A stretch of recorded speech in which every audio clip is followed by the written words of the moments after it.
What's going on, people? Welcome back to the channel. And if you can hear, there obviously is some fidgeting there. Ty, I think it's you that's fidgeting. Can you hear sound? I can hear the sound. Yeah, I can hear the sound. It's just a bit of fidgeting on the earphones. But anyway, welcome back, people. Welcome back to the channel. Got a stellar cast here with me is two pioneers of the channel. Obviously, I've shot content, a lot of content with these two legends sitting here.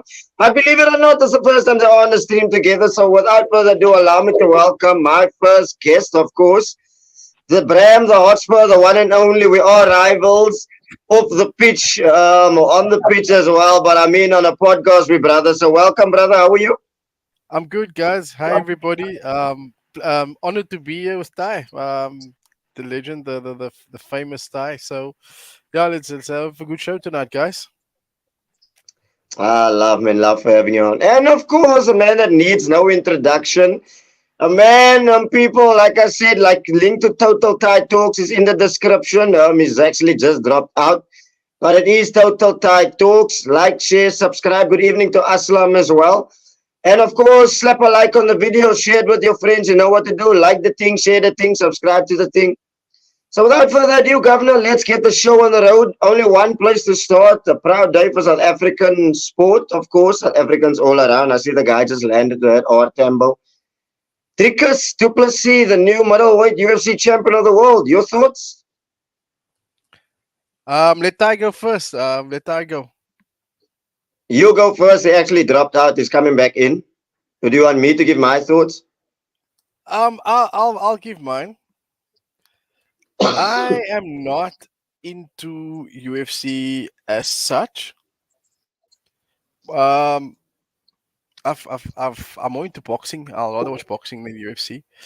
But anything that puts South Africa on the map, um, I support.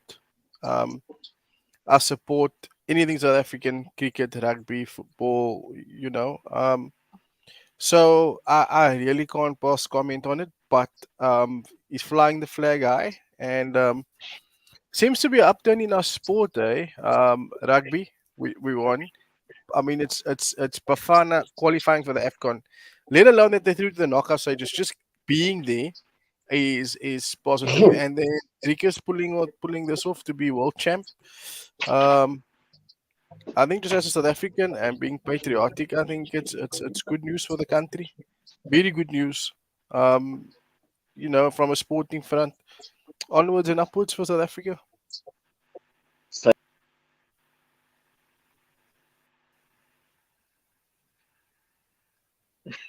Whatever now. We lost him there.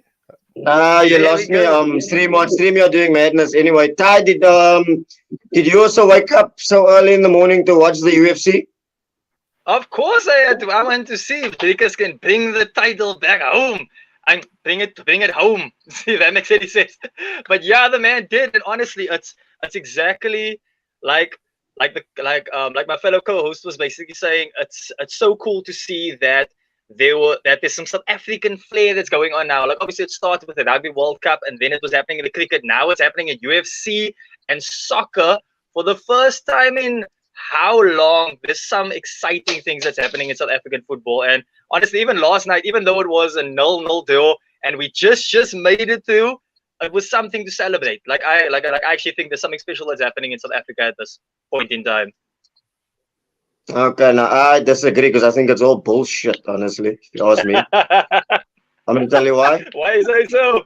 No, I'll tell you why. No. This is why. This is why I don't support South Africa in any sport. This is why I don't like to see South Africans smiling. I don't like to see them happy. I don't enjoy it. Number one, I don't even want to get into comment with a booker, but I don't care. This is my opinion. I don't care if people are gonna like my opinion. This is my opinion or whatever.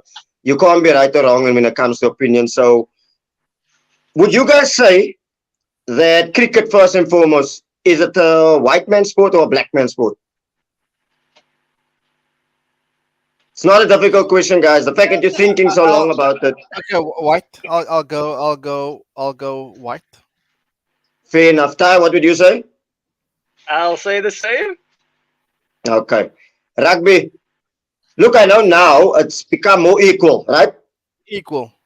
equal. now, Um, but and originally, yeah, but originally and where we are now, David, you gotta understand that if there's one sport in this country, you have to give compliment to how they've integrated the country, how transformation was used correctly, how they were transparent with what their long-term vision was, how transformation is going to shape the game from administrative point and from a playing perspective. Rugby is an equal sport in this country. do you think that would have been equal if there wasn't a whole quota-based kind of thing in rugby? They are. There is a quota base, and they never shied away from it. What they did, they used it smartly.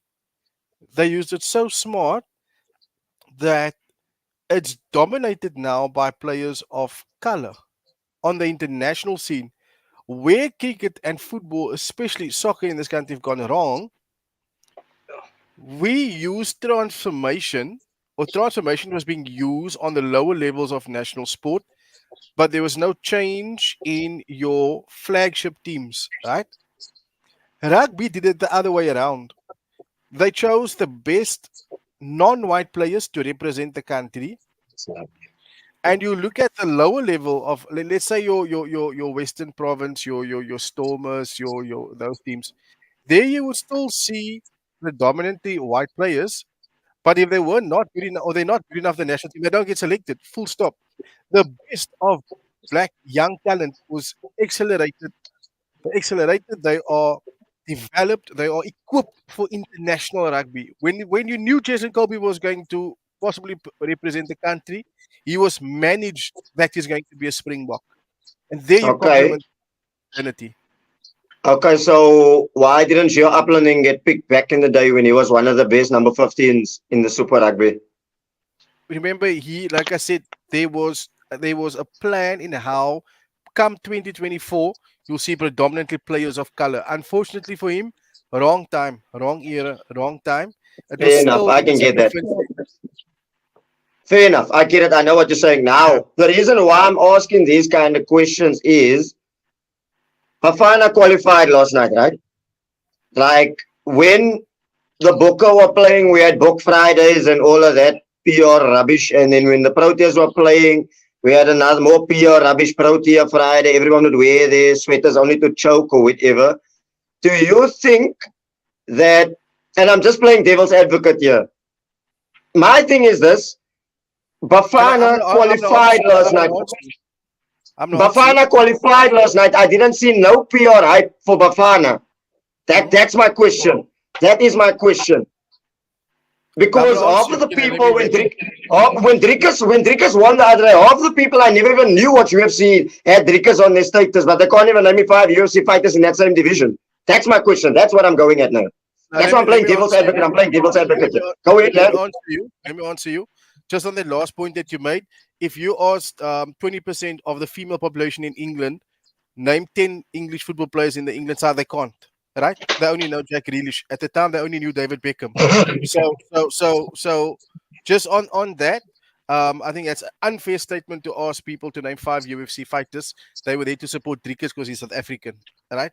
Yeah, but Now I'm I'm not going talking to about females. I'm talking about I'm males. I'm talking about no, no, no, males no. predominantly now. I'm not using the gender. I'm just using the part of you said, can you name 5 UFC fighters? You asked Exactly. 20% of English female population, name 10 players in the England squad. They won't be able to tell you. They won't be able to name the names, right? I can hop onto this So, quick, D. so I just Sorry, want to, D. I Go just Can want ahead. to quickly, I just want to quickly answer him quickly, Ty. The Okay, reason no, why, it's Bram goes in the reason Thailand. why rugby's PR simple. The country in its masses can identify with the Springbok rugby team, right? And remember, I said this is why rugby got it right because they were transparent in what their long term plan was, right? Cricket, as bad as football, has shunned the country's needs for their own needs. Cricket still today wants to pick 11-man players and then equally divide it into the four colors, four blacks, four whites, four blacks, three colors. Mm-hmm. You're never going to get the best national team out there, right? They're still trying to do this. It's 30 years after transformation. If football in South Africa was supposed to use transformation, our national side would be equal in color. Our national side up until today is predominantly black. Cape Townians cannot identify with Bafana because 1994, when we won the Afcon, Mark Williams, Sean Bartlett, colours. The defense was two whites, Mark Fish, Neil Tovey. The Neil goalkeeper was Tovey. coloured Andre Orense. On the There orange. was Yeah. there was transformation in that side, right? Mm. The post Agreed. Afcon, going to the World Cup, you had the likes of Andrew Tucker, Gavin Lane, Bradley Cornell, Dalron Buckley, Quinton Fortune, Benny McCarthy. You had Benny a host of McCarthy, yeah. talented players. Emil Baron was goalkeeper. Agreed. You Agreed. understand? We could identify.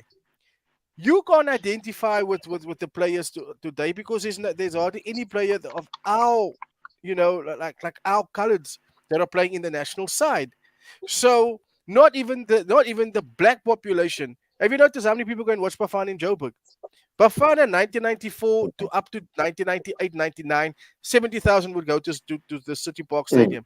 They can't even get 30,000 100%. people, black people, and the team was predominantly black people to go and watch them, which means that they failed the country. When the country wanted to see transformation and identify with the rainbow nation of the football side, they were more in the papers about funds, the misuse of funds. The high performance center that was built for soccer in South Africa, it's a white elephant. Now it's never ever been used. You look at cricket, they've tried everything to get the country to be hybrid with this. You reach the World Cup semi-final against the odds. They should never even have gotten as far as they did.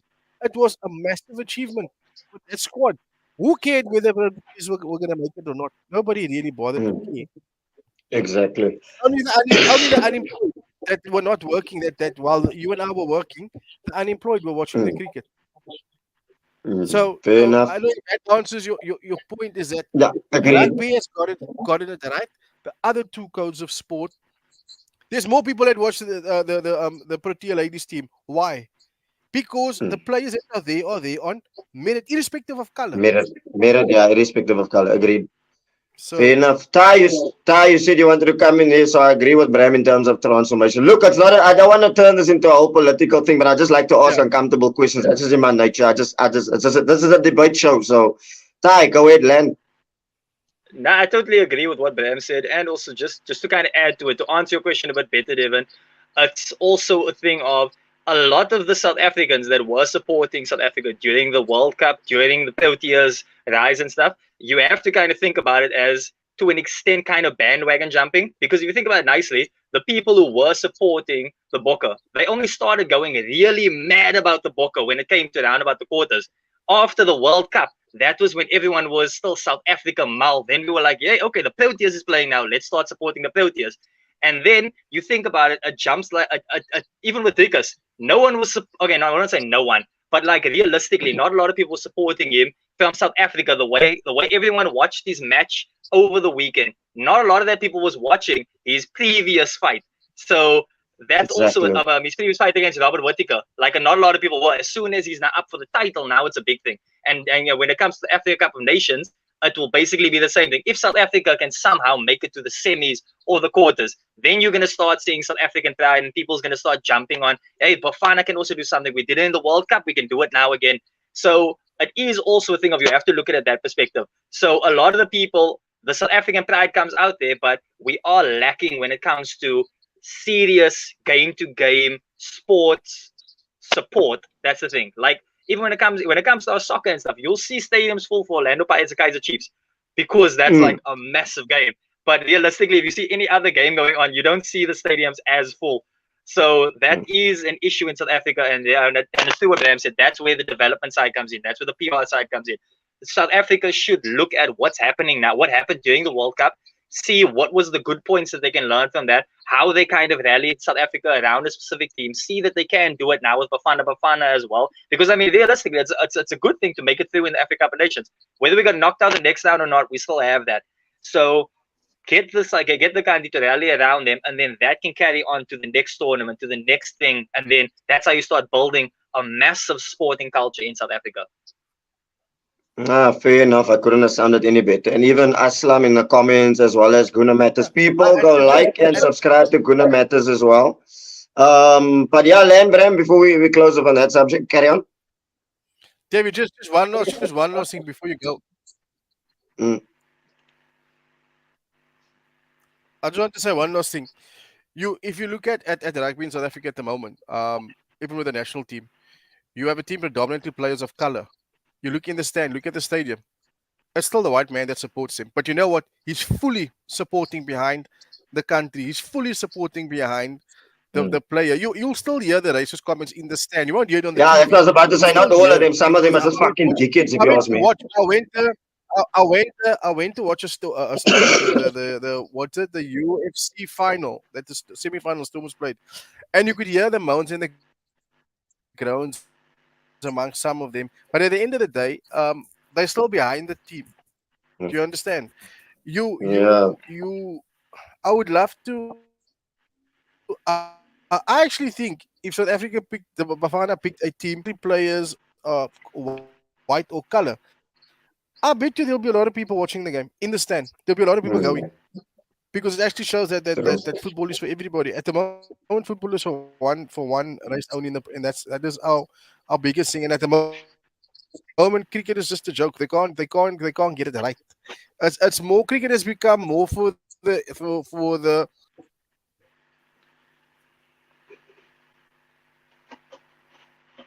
I Bram? didn't hear that last part. Cricket has become more for the. You were stuck, but yeah. Did you get the last? But just cricket has become more No, for I the. didn't. Just Yeah. that last.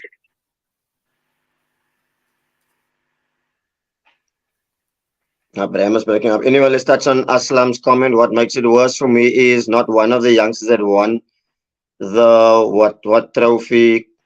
I'm assuming that's Kosafa Cup trophy. Thing is, in the Bafana squad, they had experience of What? playing a tournament, but not one of them is there, which Yeah, makes I can sense. hear Which is why I can hear you guys. I have my own personal feelings about that, but I don't want to go into that much.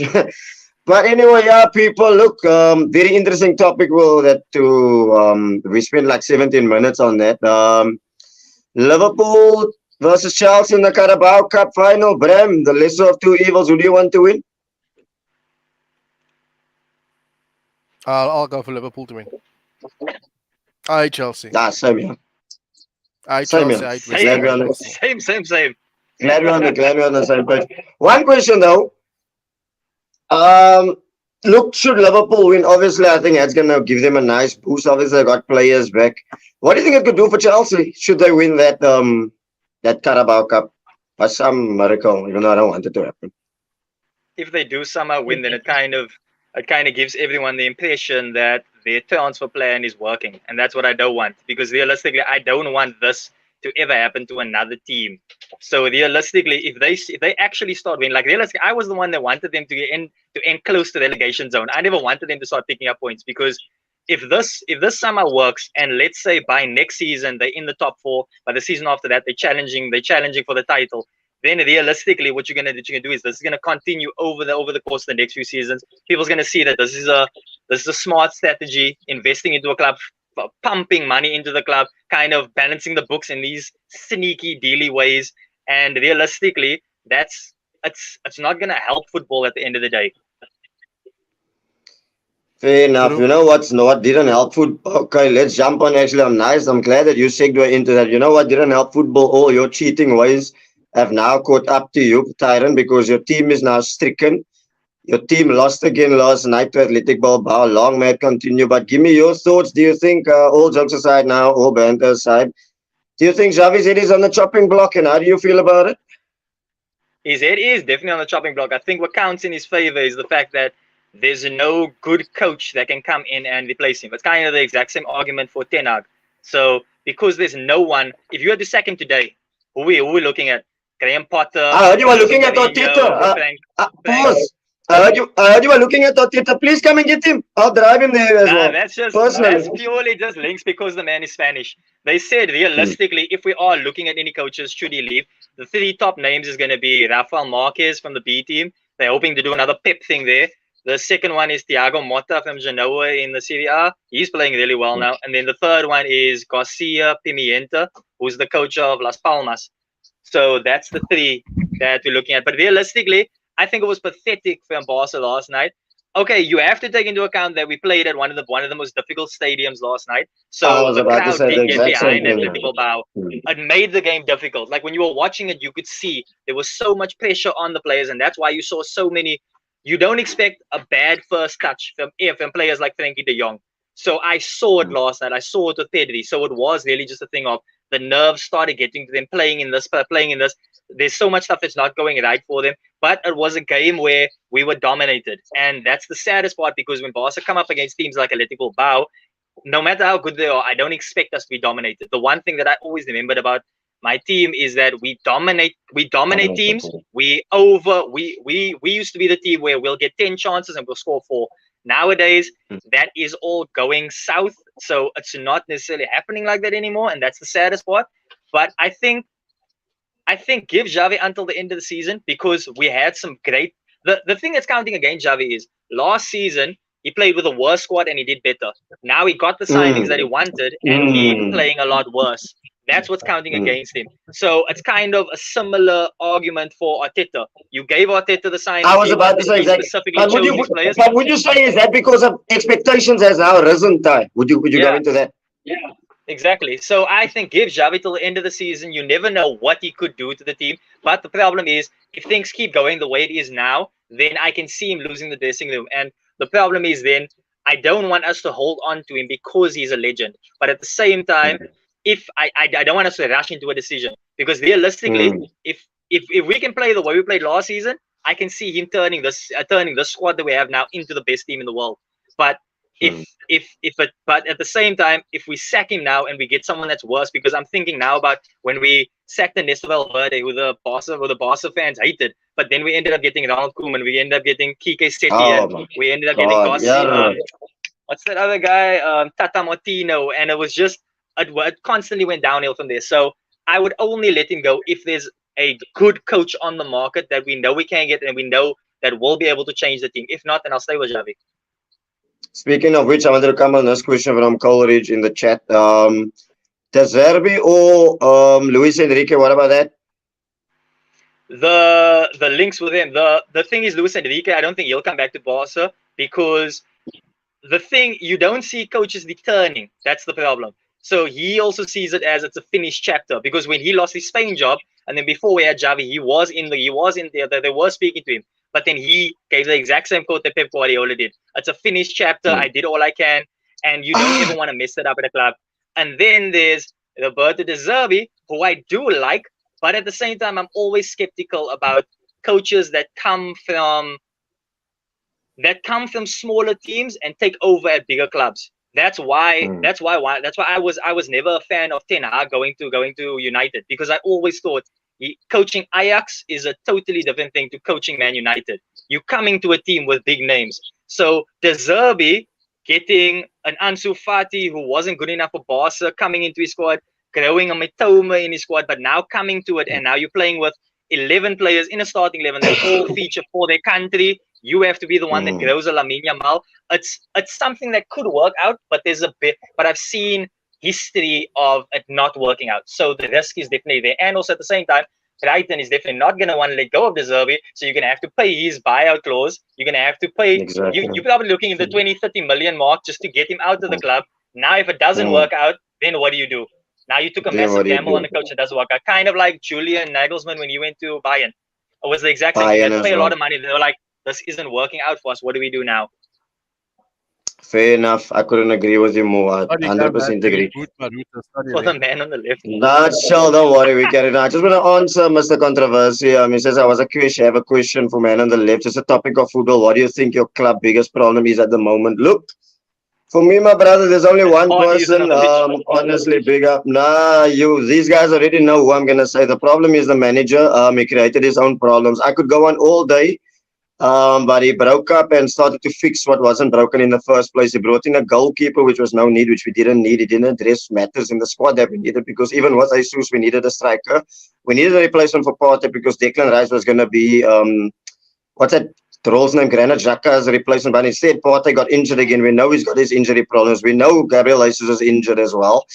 And he created his own problems by spending 67 million on a German giraffe. So that's enough that I can say about that. So that is the problem. There's no cohesion, there's no partnerships already. We're not playing with the midfield that we've got. And now, of course, the two players that we have depended on a lot last season are not firing, of course, in Saka and Martinelli. But I don't put it solely on them. Of course, we have been missing chances. But overall, I don't look too much to the Crystal Palace game. Crystal Palace, that was one of the worst performances I've ever seen from a Palace team. And Roy Hodgson just looked like done, man. Roy Hodgson looked like, what's that guy that passed away? Wasn't he Prince King George or something like that? That old guy looked like Mr. Phantasm. Roy, you see that, but he just looked finished. So yeah, Mr. Controversy, drop me a chat. If you want to chat next week on the channel, I'll definitely send you a link, and then we can have some more in-depth discussion about that, and of course pertaining to United as well. If you want, I can even drop the link on the show. For the show, you're more than welcome to jump on as well. So yeah, big ups on that. That's enough on the Arsenal chat. Where was I now? Where was I gonna go now with this one? Actually, that just took me. Afcon madness, gents. What do we got? What was the question you posted? The question I posed to Ty. Pertaining to Barcelona, is Xavi's head on the chopping block? What do you think?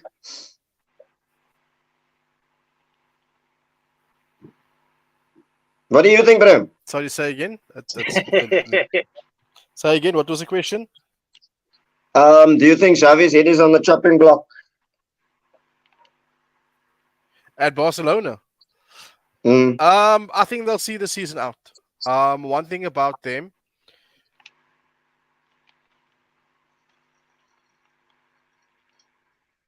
making their own, and Xavi is one of their own. So I think you'll see the season out. And I think in the new year they'll possibly look at. Look, there's been. Can you buy into the rumors of they wanted to get paid back again? I don't know how much truth there is in that. I would love it, but it won't happen. I wouldn't rule it out if City's cases comes up. So where to from here for him? If City do take the get Brazil job. delegated or but he said already in terms of loyalty he would sign again. Which is actually what I actually want to. If you think about it, just sign one again. point there. No, land. Don't worry, land. Go ahead. Me. Yes, Ty. Go ahead, bro. What I was gonna say was, if you think about it nicely, think about what Pep Guardiola created in the space of 3 seasons. Would you go back to Barca and potentially ruin that? No matter how good of a coach he is, it's kind of like that's a fairy tale thing that he got. He literally came from the B team, was a player, came from the B team, became our coach, literally turned us into the biggest club in the world over the course of 3 seasons.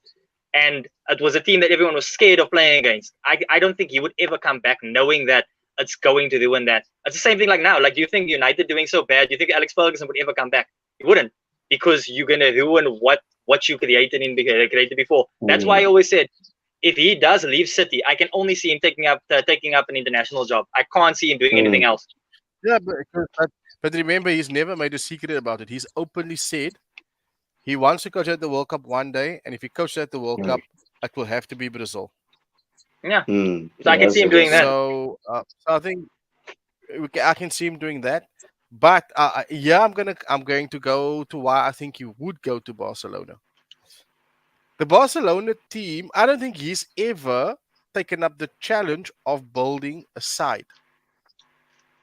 And I think he would take up the challenge of building a side, because Barcelona have it's almost like someone that's paying off their loan. They're paying off their loan to FIFA Fair Play in terms of the financial status. So I kind of look at it like this. They are rounding up enough funds, developing enough youngsters, that he would literally call the shots to say, okay, give me 2 years to rebuild. I want this player, I want that player, I want that player. And I think he would take up the challenge to see can he win La Liga with a team that he'll build. I genuinely think he will. I think he will take it on. Um, if it's not Brazil, I think it's Barca. I don't think there's any team in the world now that he would go to go and manage, other than Barca or Brazil. Ty, your thoughts? No, I was just gonna say, what do you mean by Pep Guardiola has never built up a side? Because If he everywhere wins, we went, he's always had money. remember, he inherited Exactly. at Barcelona. He had a young Yeah, Messi, and he had a very good side. Um, I would give him credit to the status of Xavi and Iniesta flourish under his role yeah, as a coach, right? Um, yeah. but Barca at the time could call anybody on who they wanted to, and they would come to play for Barcelona. Okay, I they actually had really they could disagree replace with that. they, they could replace Ronaldinho, or and Eto'o, vice versa. They brought in Thierry Henry. They could let go of David Villa. They were really at the top of their game because he had all the right place and all the right pieces of the puzzle in the right place. He won trophies with Barcelona where he turned a average midfield into a centre back and still won because that is how good his attacking side of the Barcelona team was. Mascherano was an average footballer. Let's be honest. Um, Nah, I gotta and he disagree then with went that. to he then went to Bayern Munich, and again, I mean Bayern in Germany, it's not hard to win the league with Bayern. How, but he failed to win the Champions League, right? He then came to Man City, and I think that was his first challenge was Man City, because they had all the money. He struggled his first year, and the following year from then on, he's not looked back. So I think he will go to Barca just based on that, and he will build, and he will take the first year off. He knows he won't finish lower than third with Barcelona. He won't finish lower than third. He'll be in the Champions League the year after, and then the year after, he will set out to bring La Liga back, dominate European football again with Barcelona. But he doesn't have a Messi. There isn't a Messi on this planet at the moment. I can still say though that it is really difficult to say that Pep Guardiola has never actually specifically built a team because I think even if you actually look at youngsters coming into a team, you look at a current squad. Barca in 2008, even though it was 2 seasons after winning the Champions League, our squad wasn't at that level. The reason why he brought youngsters into the squad was because of the fact that he saw something in these youngsters. It takes a lot for a coach to even just put that faith No, in a but team, especially two years. Ty. Now wait, let me finish my point. What? Now wait, let me finish my Okay, point, Vic. okay, Let me just finish the point, Vic. What Even with youngsters? Messi, okay, you go first. But when you wait, say sorry, youngsters, wait, just give which us an point? example. Give us an example of the Give youngsters us that an you brought example in. of the youngest first and foremost. Of youngsters that he specifically brought into the team. Yeah. I'm talking about your So you're Champions League talking winning, your about treble winning side. Are you talking about the treble yes, winning yes, side, the one where yes, Henry and Eto'o and Messi scored 99 goals between the three of them, yes, right? Who are already yes, there under Icon. yes. Puyol was already there. Listen, Abidal was already there. Okay, let me listen. listen, Wait, sorry. wait, wait. Just chill. Sorry. Remember, Devon. You talking about 2006? 2009 was Pep Guardiola. Pep Guardiola had Henry that time. 2006 was Rijkaard. We never had Henry that time. So 2000 No, when no, no, Pep no, no, no, Guardiola no. came Pep over. didn't. Pep. Rijkaard signed Henry. Remember? Yes, 2007. That was after we won the Yeah. Champions League. So, exactly, you're coming Yes. on to my point with the plan, but carry on. As you were. But listen, the point that I'm trying to make is still having Messi within the squad, actually knowing how to grow him. The fact that we still brought Sergio Busquets into the squad, that Pedro was one of the main players in our squad. The goalkeeper that started a distribution goalkeeping style was Victor Valdez. He still Victor came Valdez, into the yeah. squad as well. So that's the No, core of it. he You played have in your the final goalkeeper, you have against your Tyron. He defender. played in the final Wait, against us in wait, listen. 2006. If you Rijkaard. look at his Anyway. listen. If you look at his style of play in 2006 compared to what Pep Guardiola turned him into, that's why I said the words turned him into the first distribution focused goalkeeper. That was his whole game. As soon as you get the ball, you pass it out. You don't just loft it anymore. That's what Pep Guardiola turned him into. So it's also about the fact that even if you do say that you can spend money on certain players, I've seen how much coaches spend so much money on all these players to make their squad look fancy. Look at Arsenal, look at City, look at Chelsea, spending the money, but realistically having a coach that can still take that players, build them into a team that actually works together, even if it's a player that you do really want. I know it does give you the advantage, but it's still up to the coach to actually build that into a team. Like, think about it. Look at Rodri now. This Rodri that you see now is such a different player from Atletico Madrid. Now he's the best. Fair enough. I'll agree with that. 100%. I will agree with that one. 100%. Can I answer you on that? Go ahead. If you are Brighton and you spend the money that, let's say, Barcelona, the players that you mentioned came through what system? Yeah. The youngsters here came through where? The La Masia Academy. Which is? Barcelona. Everybody that he bought came into a squad of players that grew up with the style of football. He took the football to another level, but it was the same principles that they were playing all along, right? If you take Brighton and you took Brighton's youngsters that they've got at the moment, Brighton have about 4 or 5 that came through the academy. Every player is bought on the cheap. There's not a team in English football that has the back as apart from Liverpool at the moment, because they're bringing a lot of the academy players through. Liverpool would be the only team that can go and sign. Let's say they signed Mbappe. Let's say they went and they signed best centre back in the world at the moment would be, I don't know, just mention any name, in any decent name. Ruben Diaz. Let's say they signed Saliba. They brought him from Arsenal, right? And they then went and they signed a right back. And they threw that into the Liverpool team. Those players are coming into a team with Liverpool ethos, style of football, blueprint of how we play. That is what Pep did. The core that he brought in, he brought youngsters that grew up in playing the style of football. If at Man City, what youngsters did he bring through at Man City? Name a youngster he brought in from Man City. Wait, I just have to make a point on that also quick, just on what you basically said. So one of the things that Henry said was his most difficult things about moving to Barcelona was the fact that he had to physically change his entire style of play because he's now under manager and wants differently. So because you have wingers that attack, now you have Henry that's a striker. I'm putting you on left wing. I don't want you to score goals. I want you to attack back. I want you to pick up the ball and open up spaces. That just because you're signing the best players into a team, Barca can sign Kyle Walker now. It doesn't mean Kyle Walker is going to immediately know how to play the Barcelona style of play just because there's youngsters in the squad. That's because Kyle Walker will be going to Barcelona, not managed by Pep Guardiola. Our topic of no, but that's the point that I had to make. Realistically, yeah, but the thing is, Ty, you can bring in. He brought in players around a culture. As a squad built around the culture of Barcelona. It was not 10, 12, 13 players that didn't know Barcelona, that he had to adapt to the culture. Henry was one player that had to adapt to the culture.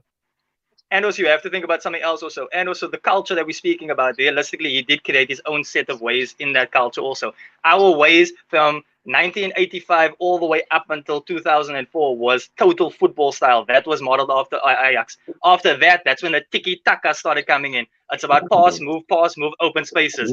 We used to do total football. There's a total difference between the two. No. No, total football is when any player can play any position. It means you're molding into any space. You go into a space, you mold into that, and then you go forward. So my centre back can go right wing. He knows what to do, so they can do that. With tiki taka, it's about being comfortable in position, opening up spaces, being positionally aware. Every player. Yes, to a left wing, yes. But now, no. So that's not But now you think of football, other players that came in. No. Messi change his face? Didn't Mascherano change his position at Listen. The point that I'm trying to make is, listen, we're speaking specifically about Pep Guardiola's effect at Barcelona, right? So in the course of that 3 years, look at players' positions, Ty. He changes players' positions for his style of football. Tiki-taka is the movement of the ball that he has brought in. Total football is still what he preaches today. You must go and follow him in depth of what he does. Listen. Don't you stress about that. Listen, the point that I'm trying to make. Where now? Where does John Stones play now? No, listen. No, okay. Listen to me quick. Yes. Now I get what you're saying there. Remember, your specific point was that when he came into Barcelona, he just took what they were doing And that was it. So remember, your point was any player moving into Barcelona, it's easy for them because there's academy players there that have a specific way of playing. Well, think of all the players that he did sign and the players that failed at Barcelona and the players that didn't change positions. He does it for a couple of players, but when he did it, it was usually because he needed to. When Mascherano became a centre back, it was because we never had any centre backs. You know what I mean? When Messi started playing the false nine, listen, when Messi started playing the false nine, it wasn't specifically because he shit on the right wing. It's because he realized every player is going to go after this guy. False nine means he delves back and opens up spaces. But then look who's our wingers. It's still the same wingers that he had at the time. And also you have to remember, when we started playing with a false nine, those players who were playing on the wings, like Henry and players like that, they were still playing. The false nine means my wingers invert into strikers. So Henry playing on the wing, as soon as that guy comes here, you go there. Then I'm playing with two strikers and an attacking midfielder or a shadow striker.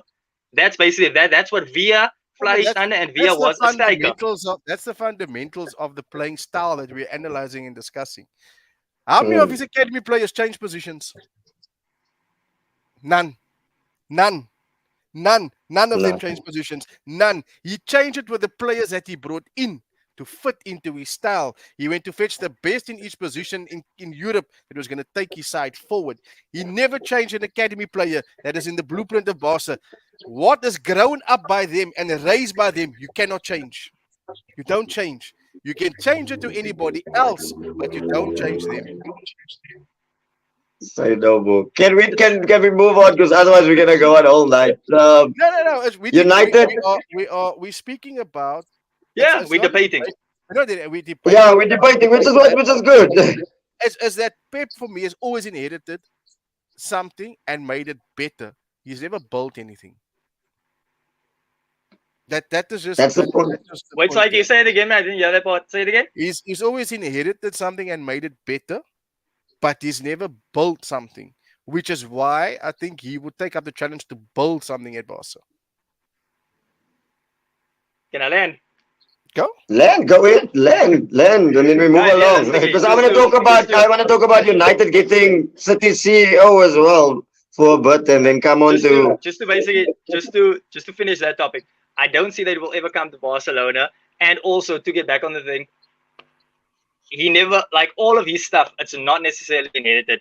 He did make it better, but it's not. It's if you look at the squads before he arrived. The only squad that I can say that he actually kind of failed to do what the squad needed to do was Bayern Munich, because there he went into a squad that was actually solid, and his style of play really didn't work with him. But at City, but they went on to win the treble after he left. What do you mean? Yeah, that's what I'm saying. After he left, but his specific style of play didn't work for them. They had to bring in another manager that changed it up with the players that he had in order to win it. Didn't he win the league every year in Germany still, though? But remember, what did you say? How easy is it to win the league in Germany? But Bayern Munich win that league. Maybe this year is different because they got some Spursy players in there. I think that they'll win the way people went on, I thought they were 8, 9, 10 points up. They're not. It's only 4, man. There's like 16 games to go. They'll win that league again. They'll catch it up. They will catch up. They'll win it again. They just need Leverkusen to lose a couple of games. If Leverkusen loses a couple of games down the line, I can't see them holding it up until the end of the season. So Bayern Munich is going to win it. The same, like, when was it, last year or was it 2 years ago with Dortmund? Last year was Dortmund. Dortmund bottled it on the last day. Exact same thing will happen this year. No matter how much I love Xavi Alonso. But I think just before we move on to the next topic, if you look at Bayern Munich and you look at the coach in charge there, right, and you look at Nagelsmann that they've had in charge, they literally fired Nagelsmann not because he was doing poorly. He wasn't a fan's favorite, right? Yeah. Which was for me was it really didn't make sense of why you would fire someone because the fans don't like him, and that happened at Chelsea. Roman Abramovich fired coaches not because of the results on the field, it's because the minute the fans started booing or got bored of the style of football, they wanted to change, and he would fire coaches. And I think Bayern, Nagelsmann, it was also the coach, it was also the players, because the players also didn't like the fact that he doesn't work to put himself. He was never one to hang out with the players to kind of fit into their lifestyle and stuff. Like there was a lot of rumors about that, and about his wife or girlfriend also that started leaking stuff about the players because she was a reporter. Like there was a lot of things that was happening behind the Yeah. scenes. So I think it was a situation where the players didn't want him there. Yeah, it's same, man. That also happened at Chelsea. Same kind of thing Mm, where the spine, the Teddy's, the Lampards, Ivanovic, Drogba's, mm, if they weren't okay with the coach, he had to go. They weren't okay with Jose the second time around, and Jose got mm. fired because of that. I mean, they just down tools. Mhm. I So, don't know. was Lampard. I think Lampard has suffered since his first sacking as Chelsea. Yeah. He's never sort of gotten over that. But Tuchel, for me, won the Champions League based on Lampard's hard work, and Mm, Tuchel got that small little bit of winning the Champions League, sort of as people buying into he's this great coach. I don't think he's a great coach at all, not at all. I don't think he's mm. any better than Eddie Howe or You're talking about Tuchel. Tuchel. Yeah, I don't think Yeah, he's better check Yeah. than that from him. some of these It's the same mid-table like when English Roberto coaches. Di Matteo won the Champions League. yeah, Roberto Di Matteo. The same when he won the Champions League. I want him in Exactly the first. same. And almost relegated West Brom after he's temporary in charge of Chelsea came to an end. I think that Tuchel just Chelsea were wrong to fire Lampard, and I think that this guy, if Bayern lose the league and don't win it, I think he's a poor coach. I think he's a poor coach. Fair He's one enough. of those poor coaches that are carried by good players. Mm, I've also true. never seen the hype in Tuchel as a manager, to be honest with you. Yeah. It's kind of like if you think about it, like all the clubs that he's been at, whether you're going to Dortmund, whether you're going to Bayern, whether you're going to Chelsea, I've never seen anything shine about him. It's kind of like he wins a couple of big games here and there, but just like I was just never impressed by him.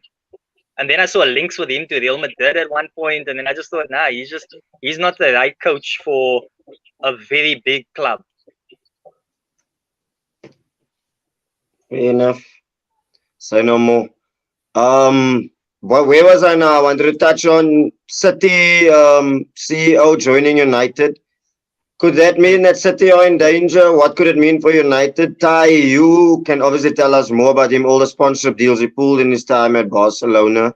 I think his name is Barada. I'm going to be honest with you, I don't know nothing about him, but surely that is a step in the right direction for Manchester United. I mean, they're sorting out their back office problems.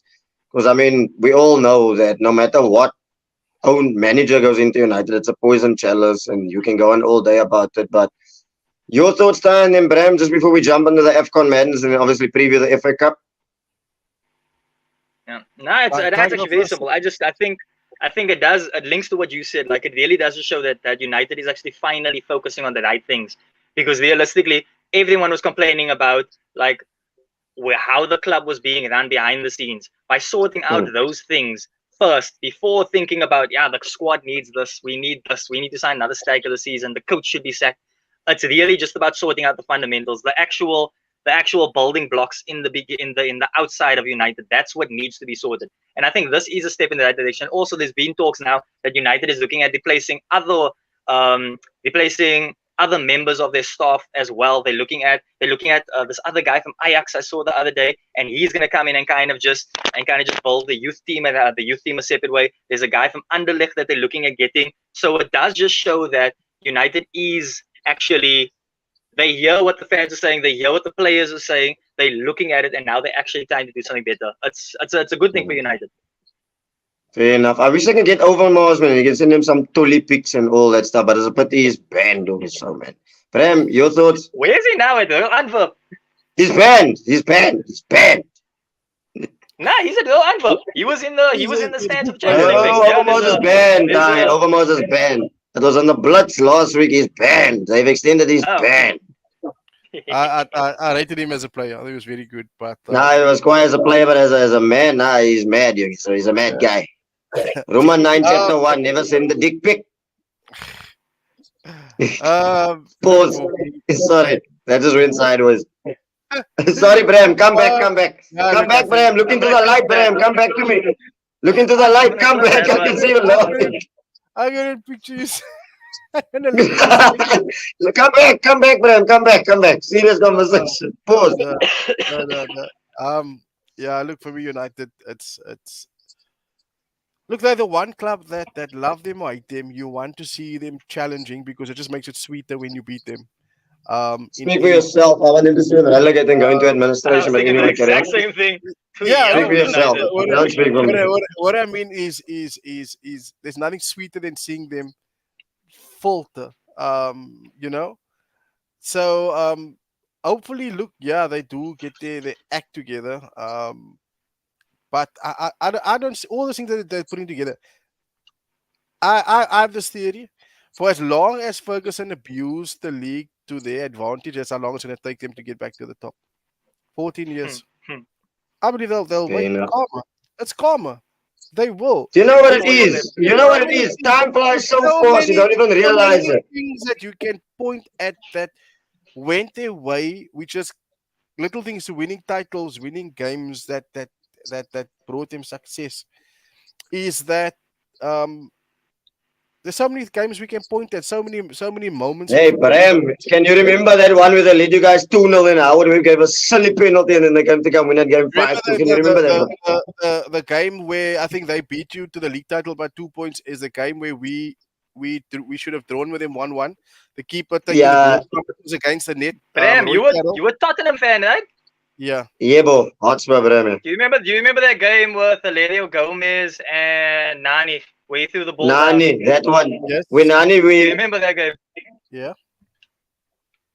Oh So no, no, no. I was just as soon as you there's said like many there's stuff that goes against him, I thought of there's that. many things not getting a penalty against him at Old Trafford for what is it 12 years, 11 years. 12 years, bro. Um All the the amount, added time. the amount of referees his careers he ended in the Premier League after them blowing fairly against his side, and he would say on camera, "You won't ref again in this league."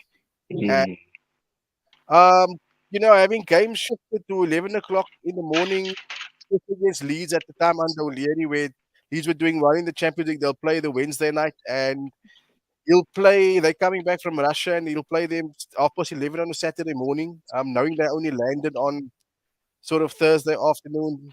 Um, teams doing well in the Europa League on a Thursday night. You'll play them on a Saturday. They get 1 day's rest. So it's things like that, man. And it's minor things and people think it's salty. I'm talking about I at the time I lived in England and saw it and saw the abuse that they would get. People hated United for he made people hate United even more. And he tried to turn that into their favor. It's us against them. Gary Neville said in the podcast the other day, when he Mm, brought mm. United, it was us against them. He turned it into motivating those players. And funny enough, the following year after he retires, that same squad, people blame David Moyes to say that, yeah, but Moyes was a terrible manager. That was an average team that won games because of who he. This is where, again, I admire him. People feared him, and he could make and do with the Premier League what he wanted to. Mm. The minute he stepped away from the throne, the empire crumbled. Empire crumble, The yeah. Fair enough. minute he No, look, stepped away, the empire crumbled. and it's continuing to crumble. So that's why I always say they ruined my childhood. So I'm just here to fulfill Raza Ghul's destiny and ruin their adulthood. So I literally don't give a shiny shit about them. Don't take it away from And them. that's why They were a good side. They They were were a good side. I take as nothing away from that. They were as brilliant. would they have been as successful if there was things like VAR around these days? I don't think so. Sarah, you were going to land and say something just before we come into the Afcon madness, speaking oh yeah, about a no certain I was United just gonna say goalkeeper. I was just gonna say that's why I do always say that it takes a special kind of manager to manage big players because that Mm. was one of the stuff that they saw David Moyes as Ferguson's heir chosen by him. But if you think about it nicely, going from managing Phil Jagielka to getting Rio Ferdinand the next day, going from Yakubu up front to getting Van Persie, it's a totally different thing. So it's Totally. like there really is there's a different kind of pressure that comes with actually managing big players and actually being able to put your foot down. And that's one of the stuff that I expected about Ferguson. That's what I expect about Pep Guardiola now. Like if a player thinks they're too big for the club, he's the first person to be like, nah, it's fine, you can go. As soon as Cancelo said that, it's like, nah, okay, we'll sort out a deal for you tomorrow. There, go on loan to Bayern No. Munich. You're coming back. We don't want you. Go to Barcelona now. Mm. And that's one of the stuff that I expected about Ferguson. Do you think, though, do you guys think, just before we come into the Afcon madness, before I want you guys just to name your favorite moment of the Afcon, do you guys think his presence in Old Trafford is a hindrance towards the team? Because I mean, like for me, it just gives fucking ex-girlfriend vibes that just doesn't want to fuck off. Just stay away, man. Nah, I don't think so personally. Clingy I don't is know it? what you I think feel it's about that, cringe. Sam. I think it's cringe. Like every time the camera pans to him and all of that nonsense. I think, David, your issue around that is more personal. I don't think it has any issue. That is personal. Everything Yeah. is personal with me when it comes to United. I own that shit. You go at every other club. You have past coaches, past players. Hey, Past, Wenger only, for instance, Wenger's only been at our stadium once, no? For a but game. nobody goes to watch you apart from crazy fans. No one goes. None Oh, of you your want to go ex-players there? go there. None of your ex-players go Oh, you there. want, really? You want to go there? You want to go there? You're lucky I don't have more time. I ex-players wish I had more time. Your ex-players come and watch us. Arshavin is Arshavin actually watches Spurs a lot, eh? He comes a lot to our stadium. When A I've lot. never seen Oshavan at your stadium. I've seen Henri at my stadium. I've seen Barca at my stadium. That's Yes. two of the greatest. Barca has come to watch Spurs. Arshavin has come to a number of Spurs games. Must be he's because of the stadium. No, he's actually a Spurs fan. But it's the That's same. Oshavan. He's a person. It's the same as with Danny Rose went to watch Arsenal because he's an Arsenal fan. You know that's the same as Darren Bent is an Arsenal fan as well. Yeah, so. And so yeah, it happens in football. But I don't think there's a problem with him being there, DB. I mean, Yeah. Beckenbauer at Bayern. I mean, that is worse for those club players and coaches that man is sitting there. That's the biggest in their football that you can get. You know, Mm. so I Yeah. don't think At the end of the day, he's a legend. is legendary. Yeah, so Yeah. I don't think it is. Say That's no what the more. fans want to see. That's what the coaches want to see. They want to see people like that coming back to the club. So it's like looking at an ex-player. He's literally it's like when Rio Ferdinand is in the stadium or Scholes or Beckham. It's exactly the same with him. It's just he's basically just a fan at the end of the day. I want him to sit next to Roy Keane at the game. I want to. Yeah, me also. I also want that. I also want that. Yeah, I like Roy Keane. He's my favorite pundit. Hates Ferguson with a passion. Yo, I love Roy Keane, young, honestly. Guys, favorite moment of the AFCON thus far. You guys enjoying it? I'm loving it, young. Really, it's my favorite tournament, young. For me, it has to be that guy shooting and the ball had a shot and the ball flew. You mean the skills, the 1-2 pause, and then Everything, man, about that, man. And that guy Everything. The guy in his shot ended up almost back behind him behind the halfway line. I've never seen something like that in my life. Ever. Oh, that's Now, my one honestly is actually it was the moment after the Bafana game last night. So there was a moment where because remember halftime the players didn't actually know that they made it through. No, Like doing game no the way they did. So there was this cool moment where if you watch the game, the players were walking and then they were like they actually looked kind of sad, thinking that okay, we just got a 0-0 deal, something's about to happen. Then they were looking and they're shouting at the coaches, and then they just found out that they actually made it through. And I was like, okay, actually I respected that. Was a cool moment to see like South African players actually getting excited for making it through. Also for me was what is an exciting or what is a funny moment. Is, And Onana. Onana. Not Papa, that's why I highlighted this comment now, but big up the man cried because his coach refused him to even get changed into the change room. He wasn't part of the squad, and he cried. For me, that the audacity for him to think that he could arrive an hour before kickoff and he will still take the gloves for the opening game, and then to lose to go goals conceded thereafter. He is the new Balotelli. He's the new Balotelli. He's my favorite keeper, young, really, in the whole wide world. He's got a save percentage of 0% in this AFCON. That performance, that was pathetic. Like out of a game that they only had 5 shots go against them. 3 of them was goals, 2 of them were blocked. The man had no saves whatsoever. The man didn't sniff at a save. He didn't come close to a save. Nothing. I've Hey, yeah, for for how me to long was score he at that much Afcon? and to be So you that want to bad. tell me he was only at Afcon for a week and he done madness? Are you guys trying to tell me that? They had to get Alaji Diouf to calm this man down because he was hysterically crying because he was not selected, not even in the squad. They wouldn't even allow me in the change room. Yeah, nah, he's funny. My favorite moment though, besides Onana, special shout to Onana, is the hand of God, the African hand of God. Did you guys see that? Oh yeah, that flicky, the flicky. Yeah, I can't remember what brilliant, game it was. I saw brilliant. the highlights. Another moment is Senegal firing the coach before the final game is over. They fired him during they actually fired him while the last game was Are going you sure? on. Wasn't it Ivory Coast? Ivory Coast, even one of the countries fired Ivory the Coast, they guy. were losing 4-0. They fired him. Then they went through last night on the best third place team. How's that? Yes, yes. That's So Ivory Coast. is he back? Is he back to take charge of the team now? Now that they through, I don't they know. I they didn't check. fired him. Ah, you will They never. fired him. They fired him before the second half was finished because they were supposedly out. Yeah. Yeah, I didn't check. Honestly, I've been watching the Australian Open today. If I'm gonna be brutally honest with you, I didn't check anything of Afcon. I would love to know is this guy now back? Is he back? Or who's taking control of the team now? Because he was.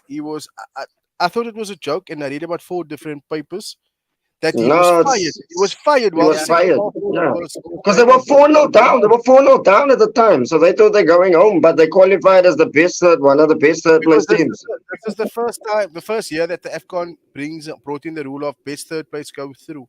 Yeah. They've Yeah, never they done added that more. They before. added more teams to it. Yeah. That's why they wanted the impression that they were out, not realizing they could go through as one of the best third Yeah. place. Nah, I love it. I love it. Honestly. FA Cup preview. Let's come on to the big game. Tottenham Hotspur versus Man City. Governor, the floor is yours. How do you feel about it? You know who I support when this game is on, and you know how we always have our debates. So I know what you know how this movie's gonna play out. I'm gonna tell him, you guys are the hooded team. You guys know how to beat him. He's gonna say, I don't think we can beat him. But now I'm gonna throw another curveball in there. James Madison is back and ready to start tomorrow night. Yeah, I believe so. I believe he's look. He was. I think it was nearly a week ago. This break really helped us. If this break helped any team, it was us. With getting all our players back.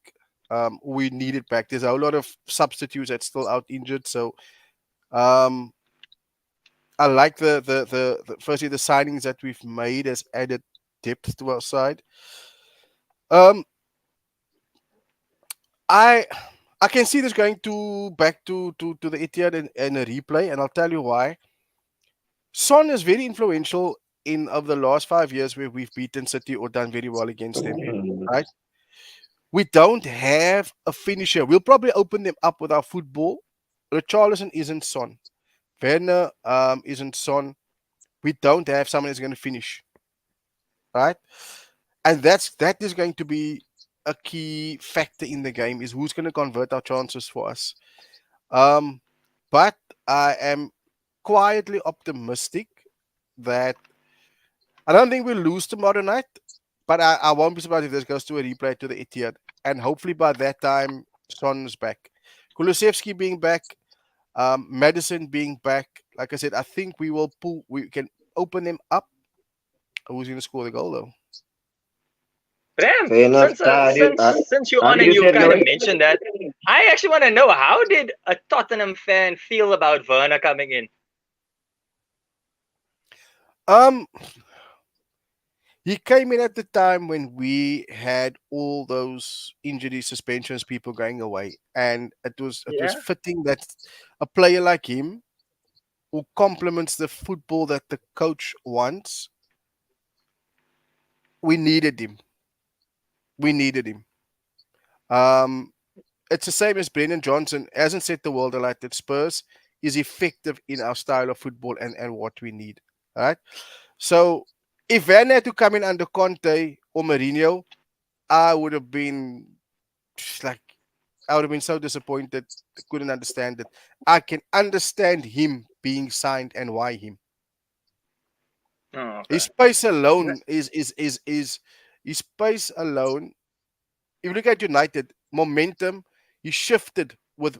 I mean, he's terrible with the ball at his feet in the final third, but just the Hmm. fact that he's a threat going forward. Johnson is a threat, so Spurs stay on the front foot with that pace along the side. They stay on the front foot. Porro, Udogi, we constantly on the front foot. So he was Hmm. signed because of what he adds to our style of football. I was just wondering about it because I just thought that from Tottenham, especially from the push that you guys are trying to get, I just thought that he was such a like an underwhelming signing. Like, yes, he comes with a Ty, big-ish name, but like a man that had 8 appearances the whole year for in the Bundesliga, scored 1 goal. Like, I think he scored 2 goals the entire season. I was just anything expecting that you something sign different from from Chelsea Tottenham. is cock, my bros. Like eating at fucking Wumpy. Everything is shit there. None of them are pulling up trees wherever they went. Like I said before, fucking Kai Havertz is shit. Tammy Abraham is not pulling up trees. Ziyech is cock my Galatas. I don't care what he's gonna do in the Afcon. And the What do you same guys think for of Havertz, Luca Mason Mount. Tony? 115 million. What do you guys think of that? Of I know who? Luca Tony, sorry. Ivan Tony. Ivan Tony, sorry. What do you guys think of Look, 115 million for him? my thing is, look, I get it. I personally get it. We need a striker, right? But I don't think Tony fixes our problems. Number one. Number two, he's 27. He's going on 28 this year. If you're gonna bring me a striker, if there's one player I would take Isak of Newcastle. That's me. Yeah. That's me personally. Because Newcastle need to sell about 3 players. I saw the Bayern are linked with Trippier. They pulled Botman out. is also linked with They the. pulled, They they pulled rejected out an of the offer deal. for him already. They They pull pulled out out. of the deal. Okay. Bayern pulled out of the deal. Say no more. But again, like I said, I'd rather go that route. But I can understand why Brentford would want that much money for him because he's their talisman. I mean, that money would set them up like perfectly because remember they don't have that commercial influx that your so-called big six teams have. And for me, he's ready-made. Honestly, like if you had to give me a choice between, if it was only between Osman and Tony, I'm leaning towards Tony just because I'm gonna sound like an old record and an old man by saying in terms of Premier League proven. But look, I mean, Or in terms honestly, I'm not. of his free kick accuracy, the way he just so happened to get that ball around the net, Ivan Tony in his I last love game. it. I love And what he no did. one saw that he Ty, cheated. Ty. I Look, was look quiet at when it I like saw this. that. Look at it like this. Every team, excuse my French, has a bastard. Every league-winning team that has won the league has bastards. Like as good as Liverpool are, as good as they are on the ball, Diaz is a nasty bastard. Yeah. They're all bastards. Van Dijk is nasty. Same with City. How many fouls have you seen Rodri give away with? And then only when he gets a yellow card. Think about it. But what did you We guys are think too of that nice. Tony, man? That So little I like. cheating ways. Do you know what I mean about a shithousery? I like that. Even when we won the league, as good as Vieira was, he was a bastard. Henry, Yeah. arrogant. Bergkamp, as good as he was technically, he would give it a young elbow. What we had ugly players. I need that. You need that. You're not gonna get through this league being nice. That's my personal opinion. That was up. That was. Remember what Mourinho said about Spurs as well? He said they'll never win anything. They are too soft. They're too soft. Exactly. You need They're you soft. need you need you need harde out, man. You need harde out. For me personally, you need that. And like even Messi, as good as Messi is, Ty, you can admit, even now we saw it at the World Cup. He's also got a bit of shit house in him. Yeah, he does. He has that thing where So he covers the That's mouth the and then he thing, swears at you while you're playing. I mean, look at after the Netherlands game. So Romero, you need that. even Romero and Lo Celso. Exactly. You need that. For me, you need that in your team. So that's my personal opinion about it. Ty, prediction for City and Spurs just before we come on to you and Villarreal. I think Spurs is gonna win, to be honest with you. I don't know why. I just I have also that go Spurs. feeling that Spurs is gonna pull out the result. I don't know. It's just like when I look at the game, I just think Spurs is gonna get something in there. I think I honestly think it's not gonna be like an end-to-end game. I think Tottenham is going to defend for their life, but then it's going to come through. It's going to be a 2-1 kind of game. There's just going to be that chances that just come through, and then Tottenham's going to seal it. Do you know? Do you think Ange will go? Do Ange will change his style though? Ange has always gone for it, irrespective. Yeah, he's going to. But at the same time, you're gonna you're definitely going to go for it, but at the same time, you're going to try and win the midfield battle with City. That's the main thing. You have to make sure that their players stay off the ball, and that's going to be the main part where you're going to see the battling go there. If we do that, we lose. The key to our game always over the years against them was our wingers would cheat. They would stay out wide. The City's defenders, City's wide players all have to join in to the tiki-taka football. They all have to join in. So the minute we get the ball and we spin it off, we flip it around and we counter attack, they're forever out of position. And that's why we always want 2v1. Now with Son's speed and speed of thought, that's how we always used to beat them. Kane, Son, Kulusevski. In the recent years, we said Lucas Moura. That's where our goals would come from. I don't know. If you're a betting man, I would put money on Porro getting a goal tomorrow night. Or Kulusevski. I'm still going for. I'll use that. You know, they scored a goal. You know, it will be their first goal in 6 games against Spurs.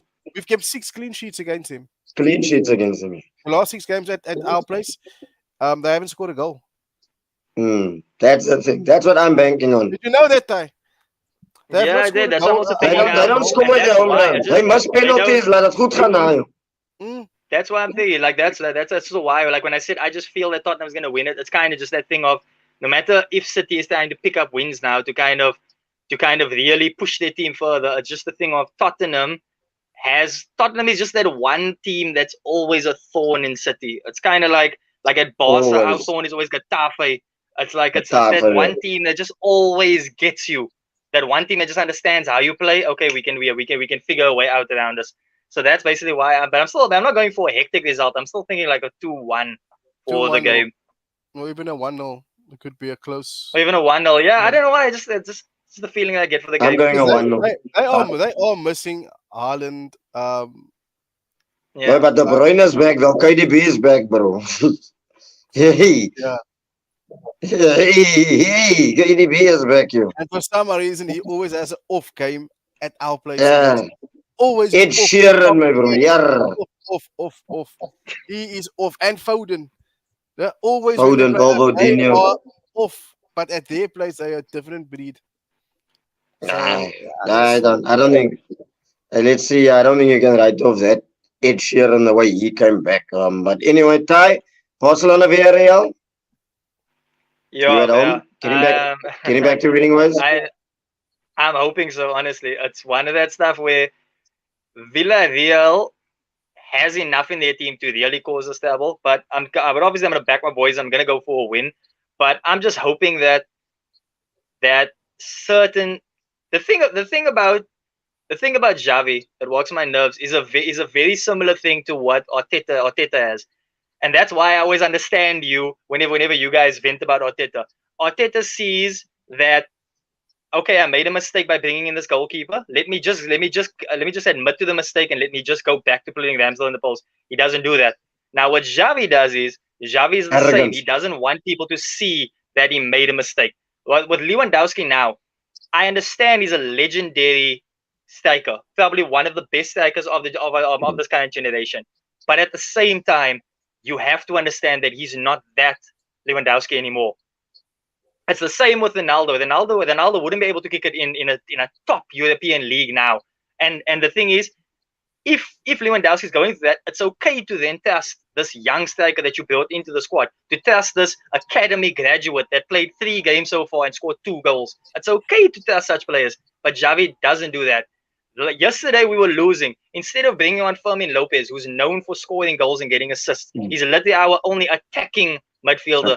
You're going to bring on Sergio Roberto because that's a player that you know when you test, and that's what gets me sometimes. It's kind of like he sees the problem and he reverts. He doesn't want to make that brave, bold decision, and that's kind of what's standing in his way now. So the weekend, I'm expecting he's going to start a shit squad. But realistically, I think we have enough to at least get a result away from Villarreal. So I'm assuming it's going to be a 1-0 win, maybe. And I don't find enough. We're conceding a lot of goals this season. So I'm assuming maybe it's going to be a 3-2 win or something, or 2-1 again. I'm going 3-1. This is actually the season where Barca fans can really see how important the Strikand is, because it's really a thing of like people are pointing at the fact that last season we set the record for the least amount of goals conceded. this season we conceded literally 11 more goals than that. And it's because of Ter Stegen. Ter Stegen is actually such a vital point in Barca's squad. And now, for the first time, Barca fans are sitting without Ter Stegen for long enough that we can actually see it. Ty, What do you want to say, Bam? Would you say key area for Barca to look at enforcing and strengthening would be would you say defense or midfield? To be a pivot. That's a very specific answer. We don't have a pivot that kind of backs our defense. The mayor was supposed to be built in to do that, but then we realized now he's way too slow, and at the same time he can't handle the pressure of being at Barca. The main position that we need, if I could say one position we need to strengthen, it's a defensive midfielder. We need someone that sits in front of them, because the thing is with having players like Araujo and Koundé, Xavi gave Araujo the role that he does. He gave him that kind of leader in the back kind of a role. We signed Koundé and he signed Christensen because those are defenders that can move into the midfield and control the tempo of a game. They both like to bomb forward. They both like to play passes. For that to work, you need a defensive mid. Frankie de Jong only shines when it's a double. When he's playing next to someone that can kind of cover him. So when we had Xavi, before he got injured, Xavi was perfect for that because the two of them complement each other really well. They were both kind of making tackles. So that double pivot with them and then having Pedri in front did work. But now we don't have that, and that's why we're leaking so many goals. Because even though we don't have a defensive midfielder, you still have this Koundé that decides now all of a sudden he wants to bomb up. You have Christensen moving into midfield thinking that he can play nice long passes because Xavi tells them, I still want you to do this, even though I can clearly see I'm missing a player in this position. And Gundogan, as good as he is, he's not made for that position. Honestly, I wasn't even a fan of Gundogan coming to Barca. I genuinely thought that he was someone to add into the squad because of the experience and because of his name. But I don't actually see what he adds to the Barcelona squad, if I'm being 100% honest. No more. Anything you want to add to that, Bram, just before we close off? No. That's it. I want to know from his perspective as a fan. Would you say defense is the area to strengthen in the next, not the short window, but in the summer or midfield? No, because also just to kind of explain that a bit more, even if you're looking at our defense, okay, this is hypothetically if we now do get Cancelo through the door. Cancelo comes in, we still have a young academy player that's really shining, Hector Fort, who's like who I can see literally taking over even if Cancelo doesn't come through. We still have a brilliant fullback that's out on loan, Julian Araujo, who's playing the best football of his life at Las Palmas. He's going to come back to us next season. That's the right backs. At left back, you have Balde, but Balde just needs competition. As soon as he has competition, he's going to get back to his best. Then we have Marcus Alonso there, but he's definitely going to leave in the summer. And then we're going to have... You're forgetting one player. You're forgetting one player that you're not waxing lyrical about. Lamal. Who? About Lamal in attack? Yeah. You're forgetting one player. You spoke about youngsters that came through. Nah, yeah, honestly, Lamal. Yeah, I mean... Okay, but I'll get to that now. 16 years, bro. 16. Just to get to the point on the defense quickly. That's the left backs. And then at centre backs, if you really think about it, we have Araujo, you have Koundé, that's the two. Then you have Christensen, who I believe is probably the most underrated defender in the world. And then next to him, you still have Inigo Martinez, who's a left-footed centre back that can play the ball. He's really strong. He's the only tough, like tight defender that we have that really just likes to fight. That's him. And he's on the bench. And then after that, you still have Pau Kobasi, who's another 16-year-old who played yesterday, who played against Real Betis, was the third highest rated player in the squad of the game. And he's at 16. He's actually younger than Lamine Yamal. So, because he turned 17 literally like 4 days ago. So the thing is, with these players, our defense is fine. Because I think when Ter Stegen comes back, our defense will find their form again. Midfield, it's just that one position. Like Devin will say, they just need a striker. They need someone that can take those chances and finish it. Now I need someone that can cover the defense and take that ball into midfield. That's the main thing. We need someone that can just and also on top of it, it's someone that's okay with being a lone pivot, playing alone by himself. So I mean, now getting on to Lamine Yamal.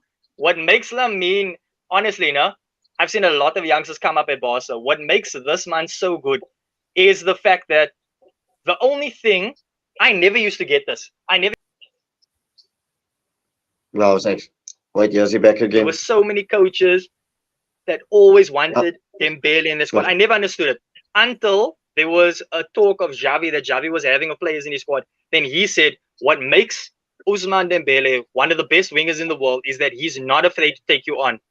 Then I started thinking about it, and I was like, "Oh, that's why we love Neymar. He's not afraid to get the ball. He looks at the defender. He doesn't look anywhere else. He looks at the defender and he's like, I'm going to take you on." That's what Messi did. That's what Ronaldo did. That's what players like Leroy Sané does. They get the ball. The first thing they want to do is they want to take you on. That's what made Robin so good. So now thinking about that, Lamine Yamal being so young and having that mindset of this guy can be 32 years old. I'm going to take him on. And he's confident. So you think about that in 4 years' time. It's kind of exciting to see where this guy can be because he's already in the Spain squad. So it means like people that's getting paid more than us to do this, people that are coaches, is seeing this boy and they're like, "Yay, there's something about this guy in training that means I need to play him in this next Spain international game." Do you get what I mean?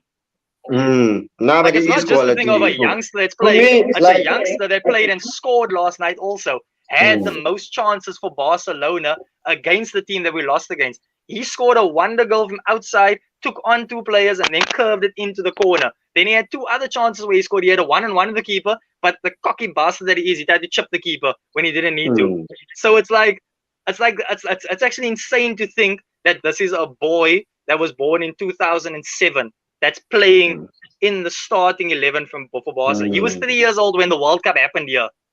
That's how young this exactly. guy is. My Look, baby I sister is agree with you. 18 years old. He's younger than her. I, I agree with you. I agree everything, Paul. Would you say, look, he's obviously not a Jude Bellingham, Kylian Mbappe, a Haaland, that tier. And would you say he's just underneath at like a Musiala kind of a tier, if you know what I mean? You mean Lamal? Just that bracket. Yeah, just that Lamine bracket Yamal. underneath that. That generational I talent. I know think it's a term loosely I used. think the thing is I don't want to put any pressure on him because the thing is like you must remember this guy is 16. Even when you're talking about Jude Bellingham, there Exactly. we're talking about players that's 4 years older than him. When you're talking about Exactly. like literally all of them is 4 years. That's from now. That's But 2023. where I'm looking at, look at what they were doing when they were 16. Do you know what I mean? And what he's doing now. Yeah, I think there's something special that could happen with him, and I'm hoping that it does. But also remember, like I was also the kind of person that got my hopes up about Fatih, but then one Yeah, injury true. killed him.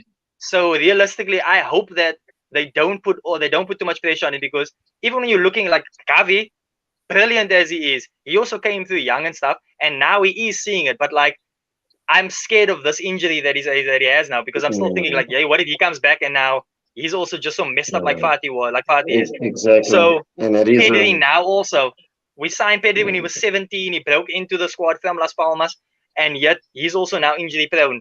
So that's why I appreciate games where Lamine Yamal is on the bench and he comes on to make a difference instead of starting him because I really just want to protect some of these youngsters. I think also the difference is his size is a factor. Mm, His stature. Jude Bellingham is a solid frame for his age, and mm. is a solid character. Xavi and Pedri were. I know size doesn't matter, but I think the one thing for him is his size. He can look after. But you must remember, he's Fair still enough. growing. He's only going to stop growing in 5 years. Yeah, he's a unit. He's a big unit for a 16-year-old. This man is Understand? still drinking his milk and eating his biscuits every day. He must still eat his Nuto in the morning. He's growing Fair still. enough. He's still eating Uh, Happy Meals. Exactly. giving the toy. Say no more. But yeah, gents, it's been a lovely, awesome show with you guys. Prem, final thoughts from your side, my brother. Your time flew by you. Yeah, it does. It's lovely. Being on the show with you. I hope it's the start of many more. But good show tonight, guys. Thoroughly enjoyed the topics. For the weekend ahead. The FA Cup is always something special. For those of the younger or the viewers, there was a time where the FA Cup was more prestigious than Mm, winning a league title. In England. Also, when English clubs were banned from European football through the 80s, mm, it was the league and it was the FA Cup. That's all that people cared about. So the FA Cup mm, is special. It's special. It's especially if you're a true football love of English football. mm. I'm hoping for some bananas. Some banana skins here. United to lose to Newport. He was. Chelsea to go out to Villa. Same, yeah. Yeah. Mm. So good football to look forward to the weekend. Good football. Love For me, my it's brother. I couldn't exciting agree because with you more. for me, it's exciting. Arsenal is out. They would be a threat to us to winning the FA Cup. We get past City. You've got Liverpool. You've potentially got United, and then you've got um. Chelsea, if they Chelsea in a win. Chelsea in a cup competition. You can't rule these guys out, right? Mm. I'm not saying that we will be entitled to getting to at least the semi because any of these teams can knock you out. But you would think for a club like Spurs and even teams like a team like United, seeing City's going to go out if they lose. Arsenal are out. So there's a good opportunity here to win a trophy. Fair enough. And that's why I was so pissed off when this manager passed away the one trophy that kept him in a job for all these years. Look, again, like I said, I love the FA Cup. I love the old Wembley Stadium, everything about it. So Yeah. I love it. I love a day out at Wembley. I love it. Ty, your final thoughts, my brother? Next time when you there's yawn, you put your football hand in playing, front of I'm just your mouth. happy. You nearly swallowed me in with that yawn, young. Sorry, man. Sorry, I thought I was out of the lens. I'm only Mine's teasing. Final thoughts? I just want to say, Bram, honestly, it was awesome getting to finally do a show with you and actually getting to chat with you about this stuff. And I'm actually looking forward to more debates going forward. And I hope that Yeah. you were okay with the fact that I was challenging on certain stuff because that's like my thing. Like football, That's football's an what we are amazing here sport, for. and it's That's built what we're here on for, Ty. it's built on opinions. So the Yeah, coolest thing is when you get someone that stays true to their opinions, it means that you can have an awesome conversation with it. And that's what I appreciate. I appreciate Exactly. people that if I'm questioning you, it's because I want to know what your way of thinking is. And if you can Ex- back it up, then it's a cool Exactly. conversation ahead. You So yeah, can't I just you want to can't say be on a podcast if everybody has the same views and same opinions. What's the point exactly. of listening to a podcast? What is the point to exactly. listen to What's a the podcast? point then? Exactly. Yeah, So yeah, yeah, guys, it so was an awesome show. I just want to say thanks, guys, for allowing me to come on and to voice my opinions once again. Debbie, you must let me know when the next one is, and I'm definitely gonna join on again.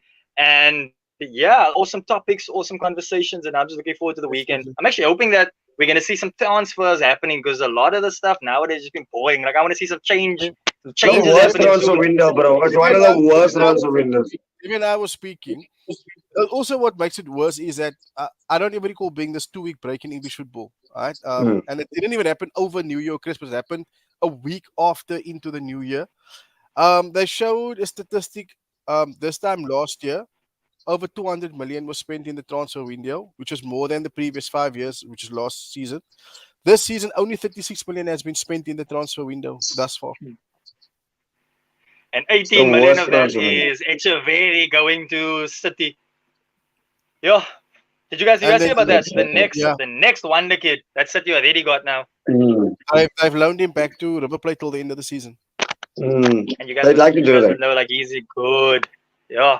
Barca was Yeah, chasing so him, PSG was chasing him, but now that's Mm. that's the world, that's the football that's the football time that we're living in now, where players are looking at the project that City has, and they're like, nah, this is where I want to go, because they promoting Mm. players from the academy. If you're not promoted, you sold to at least a club where you will grow your footballing ability. You're You'll gonna get move game to time. Netherlands, you move to France. uh, Say no more now. Agreed with I you much. just lastly Go ahead, before we Bram. go, just lastly before we Mm. go, I feel for Calvin Phillips. Yeah, West Man Ham. same. City going to West Ham. I would have loved us to have put in a bid for him. Um, at Spurs, but yeah, it's for him. West Ham are doing well in Europe. I'd Mm. like to see him. It's like a catch-22. I like the guy, and I hope that he does well at West Ham in terms of in Europe. Same as Pochettino. I hate Chelsea, but for Poch's sake, I hope that um, I want Liverpool to win the Carabao Cup. I wouldn't be disappointed if he wins it because I think he deserves something. So same for me with Calvin Phillips. I hope he does okay at West Ham. I would have Yeah, nice loved it if he person. could have gone to Arsenal. I would have loved to have seen him and Declan Rice play Even next to each other. Rice Nee, did it. that I kamikaze Loved kak it. football that I played in the Euro, nooit te keep that kak away there from me. That vet mag of his, keep him far away. That But Dave, I think rubbish would have football done, that England played in the Euro. he would have done a job for you with Declan Rice. They would Now, I don't need people to do a job. I need people to take me to the next level. I don't need people to do jobs. An electrician does a job. A plumber does a job. I don't need people to do jobs here. But you But have winning. Jesus. But you have Jesus. Yes, I have Jesus and Yeah. Muhammad, and I still can't win jack shit. So what now? You guys, but anyways, but gents, now it's been awesome tie again, people. You know what to do. The link to Total Tie Talks is in the description on this video. Please click. You on what, 761 now, Ty? So yeah, let's get into 1,000. I must say, this guy's work ethic is on another level. The content this guy posts, this guy is so consistent with it. So yeah, people, hard work, he brings big rewards. So yeah, love for jumping on Ty. Love again, Bram. You know, we'll chat soon. And definitely, Ty, the next chat, I'll definitely have you guys on, people. And big up to everyone in the comments, of course. Like I always say, you guys make the show. You guys add a lot to the show. All of you in the comments, you guys make the show. We do this for you. The conversations that we have, the questions that you guys in the comments ask, wouldn't be the same. So it's Total Tide Talks. It's Hotspur Bram, it's DVD, and we are out of here. Bless.